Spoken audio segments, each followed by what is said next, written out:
Employee ability skill क्या है? दोस्तों, एम्प्लॉई एबिलिटी का मतलब होता है रोजगार कौशल। तो रोजगार कौशल की आवश्यकता क्यों है? दोस्तों, रोजगार कौशल जो है वो हमारे जीवन का एक महत्वपूर्ण हिस्सा है।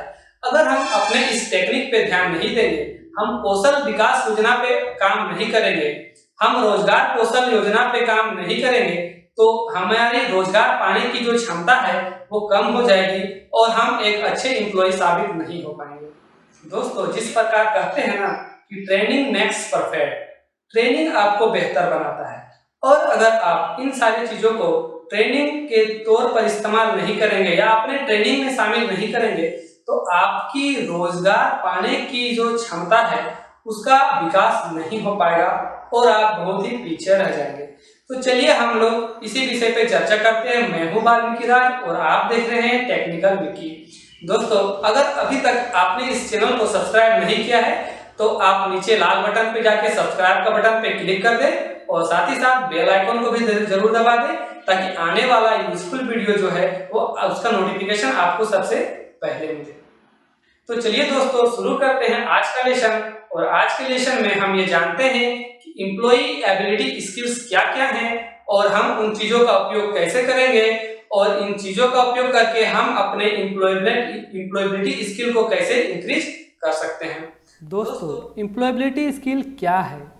एम्प्लॉयबिलिटी स्किल को हिंदी से हम रोजगार कौशल कहते हैं।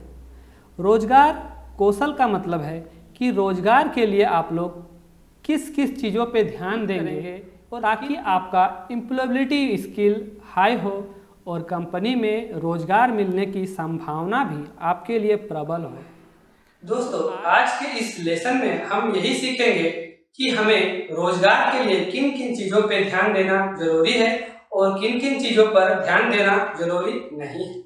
दोस्तों, आज के इस लेसन में मैं आपको 9 ऐसे एम्प्लॉयबिलिटी स्किल्स के बारे में बताऊंगा जिस पर कि वर्क करके आप अपने स्किल्स को मजबूत कर सकते हैं और रोजगार के लिए अपनी संभावनाओं को बढ़ा सकते हैं। कि हम अपने रोजगार कौशल को बढ़ाने के लिए किन किन नियमों का पालन करेंगे और वो नियम कौन कौन से हैं। तो चलिए जल्दी से जानते हैं कि वो 9 इम्पॉर्टेंट एम्प्लॉयबिलिटी स्किल्स क्या हैं जो आपके बड़े काम आने वाले हैं। पहला में आता है प्रॉब्लम सॉल्विंग, यानी समस्याओं को सुलझाना। दूसरा है ओरल कम्युनिकेशन, यानी कि मौखिक संचार। तीसरा है एडेप्टिबिलिटी, यानी कि अनुकूलन क्षमता। चौथा है कोलैबोरेशन, यानी कि सहयोग। पांचवा है रिसोर्स मैनेजमेंट, यानी कि संसाधन प्रबंधन। और 6 नंबर में है ऑर्गेनाइजेशनल स्किल्स, यानी कि संगठनात्मक कौशल। 7वां है टेक्नोलॉजी यूज़, मतलब प्रौद्योगिकी का उपयोग। और 8वां है इंफॉर्मेशन यूज़, सूचना का उपयोग। और 9वां है सर्टेन पर्सनालिटीज ट्रेट्स, यानी कि कुछ व्यक्तित्व लक्षण। दोस्तों, ये जो 9 स्किल्स हैं, यही 9 स्किल्स पे अगर आप वर्क करेंगे या ध्यान देंगे तो रोजगार मिलने की संभावना आपकी जो है वो प्रबल हो जाएगी। खास करके जितने भी छोटी बड़ी कंपनियां हैं वो अपने एम्प्लॉई को में यही सारी स्किल्स को ढूंढती है और ये सारे स्किल्स जिन एम्प्लॉई पे वो उनको मिलते हैं उन्हीं ही वो पहला प्राथमिकता देते हैं और नियुक्ति में पहला स्थान उनको मिलता है। तो दोस्तों, आप इन स्किल्स को कैसे सीखेंगे और किन किन बातों पे आपको ध्यान देना जरूरी है, हम उन्हीं सारे विषयों पर चर्चा करते हैं। सबसे पहले हम चर्चा करते हैं कि समस्या का समाधान इतना मूल्यवान क्यों है, यानी कि प्रॉब्लम सॉल्विंग इतना आवश्यक क्यों है। तो दोस्तों, कंपनियों को बहुत सारी बाधाओं का सामना करना पड़ता है। अगर आप चुनौतियों का सामना करने में सक्षम होंगे तो ही आप सफल होंगे। जो कम समय सक्षम है वे अंततः विफल हो जाएंगे। यानी कि अगर आप में बाधाओं का सामना करने का शक्ति है तो ही आप आगे बढ़ सकते हैं, अन्यथा आप विफल हो जाएंगे। तो समस्या का समाधान इसलिए मूल्यवान हो जाता है।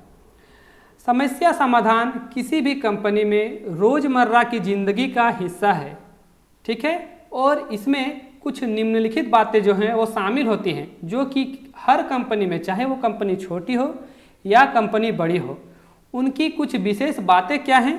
तो उनकी कुछ विशेष बातें हैं तथ्यों और आंकड़ों का विश्लेषण। अगर आप एक एम्प्लॉई हैं किसी कंपनी में तो आपको तथ्यों और आंकड़ों का विश्लेषण आना चाहिए। चुनौतियों को परिभाषित करने की क्षमता आप में होनी चाहिए और अकस्मित योजनाएं, अचानक योजनाएं जो बनाई जाती है तत्काल में, उन योजनाओं का क्रियान्वयन आपको आना चाहिए। प्रक्रियाओं का आकलन, समाधान बनाना और क्रियान्वित करना, ये कुछ महत्वपूर्ण बातें हैं। अगर आप इस वीडियो को अपने मोबाइल पे देख रहे हैं तो आप इसका स्क्रीनशॉट ले सकते हैं और नोट कर सकते हैं कॉपी पे। चलिए आगे बढ़ते हैं। यदि आप किसी समस्या का सामना करते हैं तो कभी भी हार न मानें, अलग अलग समाधान अपनाएं, दूसरों से मार्गदर्शन के लिए कहें, अपने सहकर्मियों को उनकी समस्याओं को हल करने में मदद करने में आप शामिल हो। भले ही आप यह सुनिश्चित न करें कि समस्या को स्वयं कैसे हल करें। सीखने की मानसिकता अपनाएं, जिज्ञासु बनें, दूसरों से पूछें कि उन्होंने अपने सामने आने वाली समस्या का हल कैसे पाया, इसके समाधान के लिए उन्होंने जो कदम उठाए उनके बारे में उनसे पूछें। तो दोस्तों, ये है कुछ प्रॉब्लम सॉल्विंग यानी समस्या का समाधान करने के लिए आपको जो नियम अपनाने चाहिए, वो ये कुछ बेसिक नियम हैं जो आपको ज़रूर अपनाने चाहिए।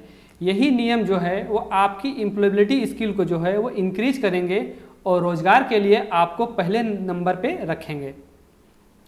दोस्तों, फिर हम लोग बढ़ते हैं ओरल कम्युनिकेशन स्किल पे, यानी कि मौखिक संचार। यदि आप अपने पेशेवर और व्यक्तिगत जीवन में सफल होना चाहते हैं तो आपको दूसरों के साथ प्रभावी ढंग से संवाद करने में सक्षम होने की आवश्यकता है। यदि आप किसी अदर पर्सन पर, जिसे आप न जानते हो, अगर आप उनके साथ बातचीत करने में सक्षम न हो पाते हो तो ये आपकी सबसे बड़ी कमजोरी है। तो अच्छा यही होगा कि आप अपने संवाद करने के तरीके में सुधार करें। इससे आपका जो संवाद होगा वो प्रभावी होगा और इसका इफेक्ट जो है वो अदर पर्सन पे पड़ेगा। और ये जो स्किल है वो आप बहुत इम्पॉर्टेंट स्किल है आज के समय में। एक अच्छा संचारक कहलाने के लिए आपको निम्न करने की आवश्यकताएं हैं। जैसे आपको क्या क्या करना चाहिए, तो दूसरों की बातों को सुनना चाहिए, वो भी ध्यान से। दूसरा है सहानुभूति और तीसरा है तार्किक निष्कर्ष निकालें। चौथा है अपने दर्शकों के लिए अपनी भाषा अनुकूलित करें जिनसे आप मिलते हैं। आपके द्वारा एकत्रित जानकारी के अनुसार कार्य करें। तो ये कुछ विशेष बातें थे जो कि मौखिक संचार से संबंधित है और इन सारी बातों को आपको ध्यान देना आवश्यक होगा, तभी आपका जो स्किल है मौखिक संचार स्किल यानी कि ओरल कम्युनिकेशन वो आपका मजबूत होगा। आगे बढ़ते हैं और हम लोग जानते हैं एडेप्टिबिलिटी, अनुकूलन क्षमता। दोस्तों, अनुकूलता का अर्थ आपकी सीखने की इच्छा है और कंपनी हमेशा उन्हीं एम्प्लॉई को नियुक्त करती है खास करके जिनमें सीखने की इच्छा होती है। अगर आप में सीखने की इच्छा नहीं है तो आप उस वातावरण में फिट नहीं होंगे। कर सकते हैं। आज छोटी बड़ी अनेकों कंपनियां बाजार में हैं जो कि अधिकतर उन्हीं एम्प्लॉय को नियुक्त करती है जिनके पास अच्छी स्किल्स हो, अच्छी नॉलेज हो। और आप तो जानते ही हैं कि कंपनी में आपको अच्छी नौकरी या अच्छे पद पर स्थापित होने के लिए आपको सीखते रहने की क्षमता का विकास करना बहुत ही जरूरी है। अगर आप सीखना छोड़ देंगे तो आप एक अच्छे एम्प्लॉय नहीं कर पाएंगे और आप जल्दी ही कंपनी से निकाल दिए जाएंगे। नई चुनौतियों के साथ खुद को स्थापित करके परिवर्तन को गले लगाइए। एक नया शौक शुरू करें, नए कौशल सीखें, उन चीज़ों को करें जिनसे आप डरते हैं, जो आप नहीं करते हैं। यदि आप खुले विचारों वाले हैं और सीखना पसंद करते हैं तो आप अपने कार्यों को करने के लिए अधिक कुशल तरीके से करने का आविष्कार करने के लिए अपनी गलतियों से निष्कर्ष निकालें और यह बिल्कुल वैसा ही रवैया है जैसा नियोक्ता चाहते हैं। दोस्तों, अगर आप में कुछ सीखने की इच्छा नहीं होगी तो आप एक अच्छे एम्प्लॉय साबित नहीं होंगे। तो ध्यान देने वाली चीज़ यही है कि आपके अंदर सीखने की इच्छा को आपको डेवलप करना होगा। इसीलिए आप उन सारी चीज़ों को करें जिनसे आप डरते हैं, या और अगर आपसे कोई गलती होती है तो उन गलतियों से सीखें, और यही गलतियों से सीखने की जो क्षमता है आपको एक बढ़िया एम्प्लॉय साबित कर सकती है। आगे हम लोग बढ़ते हैं और जानते हैं कोलैबोरेशन। कोलैबोरेशन का मतलब होता है सहयोग। दोस्तों, हम में सहयोग की भावना का होना बहुत आवश्यक है, क्योंकि विभिन्न पृष्ठभूमि, उम्र, धर्म और राजनीतिक विकल्पों के लोगों के साथ काम करने में सक्षम होने के नाते प्रत्येक टीम के सदस्य की ताकत और कमजोरियों के अनुसार कार्य सौंपना, परिणामों के लिए जवाबदेही स्वीकार करना, टीम के भीतर संघर्षों को हल करना, ये सारी सहयोग के लिए एक स्किल है, सहयोगी स्किल है। ठीक है, एक टीम बनाना और टीम के अंदर जो है वो बेहतर तरीके से काम करना, सबको मिला करके एक साथ काम करना, और किसी भी तरह की गलती होने पर उसकी जवाबदेही को स्वीकार करना, ये जो है वो एक सहयोग की भावना के अंतर्गत आते हैं, और ये आप में होना बहुत ही आवश्यक है। आगे बढ़ते हैं दोस्तों, और हम लोग बात करते हैं रिसोर्स मैनेजमेंट पर। संसाधन प्रबंधन। संसाधन प्रबंधन में यह आवश्यक है कि यदि आप अपना समय कुशलता से नियोजित करने में असमर्थ हैं तो आपको परिणाम देने में समस्याएं होगी। खराब समय प्रबंधन कार्य जीवन असंतुलन का कारण बन सकता है और अंततः पेशेवर और व्यक्तिगत जीवन से संबंधित मुद्दों में बदल सकता है। दोस्तों, आपके सामने जो भी संसाधन उपलब्ध होंगे, खास करके आपको उन्हीं संसाधन का प्रयोग करके आगे बढ़ते रहना पड़ेगा। अगर आप ये मान के चलेंगे कि मेरे पास ये सारी चीज़ें उपलब्ध नहीं है, मैं ये कैसे कर सकता हूँ, तो फिर आप बहुत पीछे रह जाएंगे, और ये जो आपके स्किल है, ये जो है अगर आप इस तरह से अगर सोचते हैं तो ये आपकी स्किल को कमज़ोर करेंगे और आप जो है वो अपने जीवन में सफल नहीं हो पाएंगे। तो आपके लिए यह बिल्कुल आवश्यक बन जाता है कि आप सीमित संसाधनों का प्रयोग करके आगे बढ़ें और उसी के अनुसार अपने कार्य को करें। यही आपको जो है वो आगे बढ़ाएगी और आपको एक बेहतर एम्प्लॉई साबित करेगी। अगला है दोस्तों time management and organizational skill, यानी कि समय का प्रबंधन और संगठनात्मक कौशल। आप यह मॉनिटर करें कि आप काम करने में कितना समय लगाते हैं, देखें कि आपका कितना समय बेकार होता है, उन्हें कम से कम करने की आप कोशिश करें। अपनी परियोजना टीम के एक सक्रिय सदस्य बने, मदद की पेशकश करें, मदद के लिए पूछें, प्रस्तावित समाधान पर चर्चा करें, यदि आपको संदेह हो तो बोलें, अपनी विशेषज्ञता की पेशकश करें। दोस्तों, बेकार समय व्यतीत करना आपकी स्किल को कमज़ोर करता है। आप हमेशा ये कोशिश करें कि आपका कम से कम समय बर्बाद हो और आप अधिक से अधिक समय का उपयोग कर सकें, और ख़ास करके आप किसी भी तरह का चर्चा अपनी टीम के साथ मिल के ही करें। ठीक है, क्योंकि अगर आप अपने टीम के साथ ही किसी चीज़ के बारे में चर्चा करेंगे तो ही आप जल्दी से उस समस्या का समाधान तक पहुंच सकते हैं। दोस्तों, फिर हम लोग जानेंगे इंफॉर्मेशन यूज़, यानी सूचना का उपयोग। दोस्तों, आज के समय में आपको एक बेहतर एम्प्लॉई साबित होने के लिए आपको सूचनाओं का उपयोग करना आना चाहिए।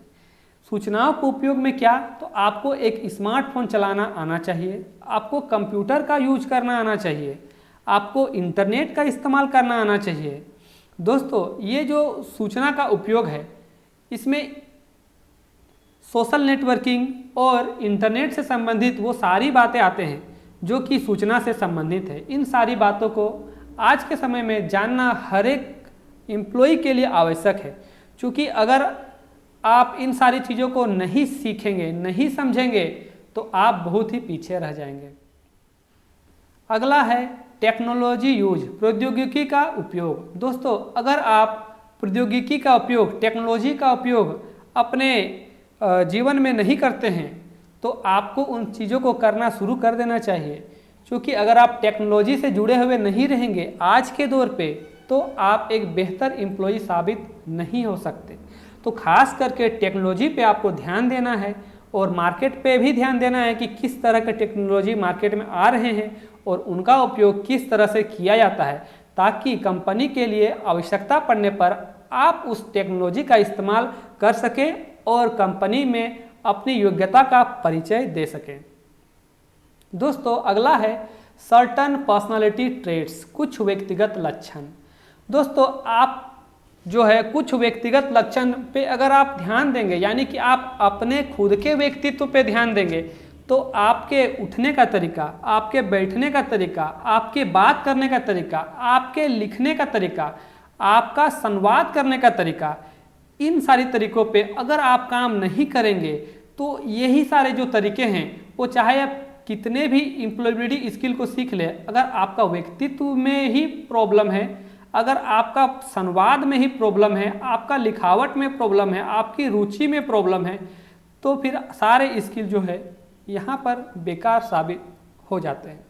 तो दोस्तों आप अपने अंदर व्यक्तित्विक जो लक्षण होते हैं, जो आपकी पर्सनालिटी को डेवलप करते हैं, पर्सनालिटी को सूट करते हैं, दूसरों को आपका तारीफ करने के लिए मजबूर करते हैं, आप विशेष करके उस लक्षणों पे आप सुधार करने का कोशिश करें। आप इस स्किल को अगर आप डेवलप करते हैं तो बाकी सारे स्किल्स जो है डेवलप जो है वो धीरे धीरे मेहनत करने पर आसानी से हो जाते हैं।